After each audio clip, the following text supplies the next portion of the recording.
that time of year again here in Georgia where everything is both beautiful and deadly. Welcome back everybody. Today we are going to be avoiding the horrors of Georgia pollen season with a horror themed puzzle as we stay safely inside. But who knows what sort of terror lurks within these boxes. You may remember a couple of videos back I did a review of this puzzle. It's a Twisted Puzzle brand puzzle. Called Hidden Horror Scratch Off. This one was titled Unwelcome Guests. There's basically a sort of horror story that you read, put the puzzle together. There's a whole hidden section that you don't see on the box that provides a horror element to the story. And I really had a good time putting that together. And that's because generally regular puzzles kind of bore me. So I don't even tend to like to look at the box when I do puzzles. That's why I love the mystery puzzles. You tend to read a mystery, then put the puzzle together. I have no idea what it looks like. Those are the only kind of puzzles that I really enjoyed until it came to this one. You kind of see what's on the box. I'm avoiding looking at it myself because I'm going to put it together blind. That's just the way I do it. But there is still, again, that hidden section that we don't see. Let me go ahead and open this packaging. There we go. That way you out there can see a little bit better of what's on the box. Again, I'm avoiding looking at it. All I can see is there's a lot of dark colors, which unfortunately was what I thought was kind of problematic with the last puzzle that we put together. It was extremely difficult because there's not a lot of distinction in the puzzle pieces. And offhand, I'm a little afraid it's going to be similar here. This puzzle is called Stood Up. There is a storyline that goes along with it, of course. Let me go ahead and read that to you now. Mac was excited and a little nervous. It was his first date with Angela, and in fact, his first date in years. He was hesitant to meet new people, especially after such a hard breakup, but he was drawn to Angela and willing to give love another chance. But where was she? The restaurant was closing and his hopes began to fade. "Sorry, guy," said the waiter. "Looks like she stood you up." Mac's heart sank as he realized he'd been let down yet again. Should I call? No, he thought, and he never saw Angela again. So, what happened to Angela? Let's go ahead and find out. And inside we have a bag full of pieces, and then you do have a picture of what the puzzle looks like. You can tell where the hidden horror scratch-off section is. You scratch this off and can see it, but obviously you don't want to do that until you've already put it together. I'm not going to look at that. Let's take a look instead at the puzzle pieces. Now, this was a little bit tedious with the last puzzle. You can see some of the pieces have red backs, and those are the pieces that are the hidden horror pieces. So you're supposed to sort through the box and pull all the red-backed pieces out because you're going to save those for last. So we have 1,000 pieces here to sort through. It is going to take me a little while to do that, but let me go ahead and get started and we'll see how it goes.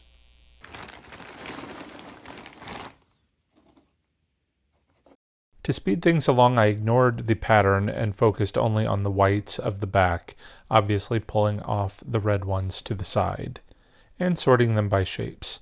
Here you can see what the red ones look like. A lot of them are mixed with red and white. My philosophy was if most of it was red, I pulled it out. Sometimes there was little bits of red on a mostly white, and I left those here in play. So let's go ahead and flip them all over so that we can start checking out that pattern. And here we have the final product, which took about 1 hour and 40 minutes to get to this point. I went ahead and pulled out all of the border pieces. As you can see, there are a lot of different colors, which makes this offhand a lot easier than the last puzzle. We have a lot of different variety, and it wasn't necessary to have to trial and error fit most of the pieces together. Didn't have any false fits really either. They all kind of went together pretty smoothly. And here we are 2.5 hours after I started this process. I am ready to call it a night. But before we do that, let's go ahead and flip this around. It looks like I have identified what looks like a lamp post, so that helps us orient which side is the top versus the bottom. And of course there's an artist's signature. At the end of day 2, we've spent about another 4 hours on the puzzle, and we have what appears to be the restaurant from the story. And there's Mac with the waiter and some flowers for his date who stood him up. As we make progress on the puzzle, here you can kind of see how you do have to do some trial and error. There are some large sections of pattern but there is a bit of a gradient in the color, which helps you identify where each piece goes. Now, partway through day 3, we've found that the buildings continue to grow. We've got some brick walls, and there is a restaurant sign hanging here in front of the doorway, where we've got some steps now leading out to the street with some plants surrounding it. Progress has slowed just a little bit with this top left section. A lot of the blues, the pattern is a little bit murky and muddled, so it is hard to see what's going on and differentiate the pieces. But after 5 hours on day 3, it looks like we are done, almost. I found the missing piece as I was organizing all of the hidden horror section pieces, which I've done so right here. This section took me about 11 hours. I'm sorry, I'm not a fast puzzler. But again, I do this blind. I don't look at the box, but since we have gotten it completed for the most part and can see the box, it looks pretty similar. So in our last twisted puzzle, we looked at the box and it has this blood splatter. It was kind of hiding certain parts that might give away part of the story. Doesn't look like there's much blood splatter here, so there's not a lot it could possibly be hiding. We do see the gentleman in the window. It's a lot clearer on the box. In fact, it looks a little more colorful on the box too. Everything here looks very, I don't know, like sepia toned, which isn't exactly the case on the box. I would have liked to have had this look a little bit more vibrant, but it would have been easier to kind of decipher what's going on.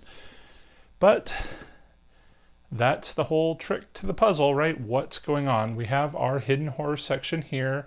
If my calculations are correct, it's about 182 pieces, and that's smaller than the last puzzle we did, which I think the hidden horror section was well over 200 pieces. So it's anyone's guess what's going to be happening in this tiny little section. In fact, why don't you leave me a comment right now before we put the rest of this puzzle together and let me know what you think is happening, what happened to this poor man's date. My theory is we have what looks to be a sewer grate cover over there, and it doesn't look like it might be attached. So my guess is something has come up out of the sewer grate or the manhole cover and attacked the woman. And I know we're going to see something attacking the woman because this little puzzle piece here, as I was sorting, is clearly a screaming woman's head.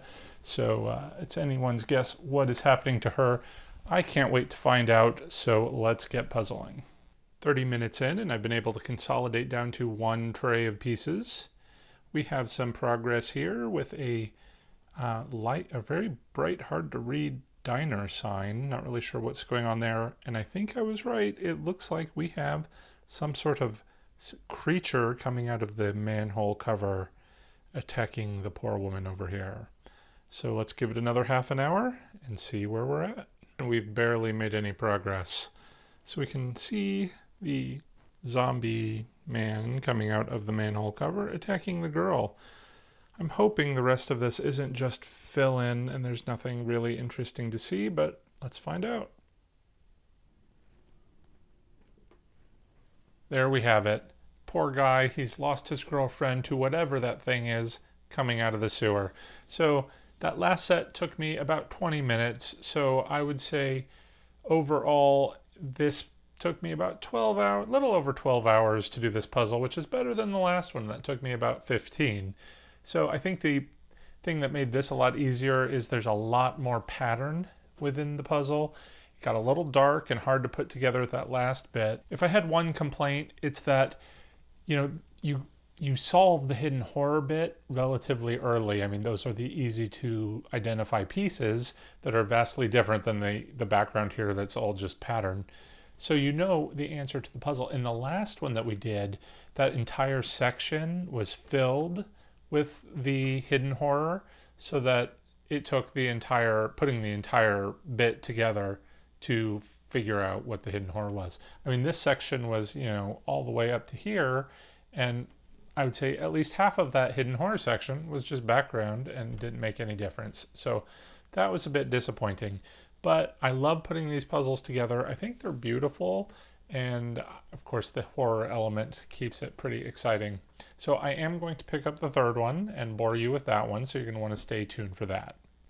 If you are interested in purchasing one of these, I'll put a link to them in the description below. Before we go, I did want to say a special thank you to all the patrons who help support the channel. If you're interested in joining our Fright Club, be sure to check out a link to my Patreon page in the description below. That's going to do it for today. Thanks for watching, everyone. Till next time, take care and happy haunting.